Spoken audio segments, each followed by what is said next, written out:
ఎన్ని డేస్ అవుతుంది భయ్యా సినిమాకి వెళ్ళి? ఆల్మోస్ట్ 1 మంత్ అవుతుంది. అటు థియేటర్స్ ఇటు మనం సినిమాలు లేక అల్లాడిపోయాం. ఎట్టకేలకు సినిమాలు ఇప్పుడు లైన్గా వస్తున్నాయి.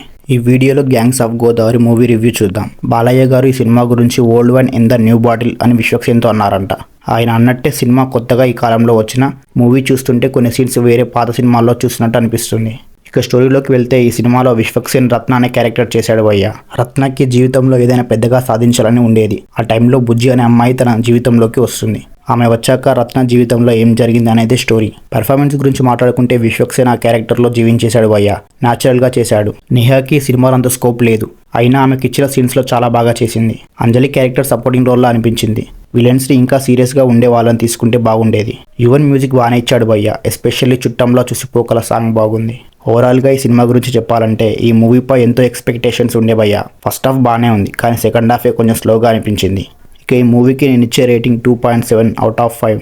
మీరు సినిమా చూసి ఉంటే ఎలా ఉందో కామెంట్ చేయండి. ఇలాంటి మూవీ రివ్యూల కోసం మన ఛానల్ని సబ్స్క్రైబ్ చేసుకోండి. Thank you for watching. Love you all. Bye.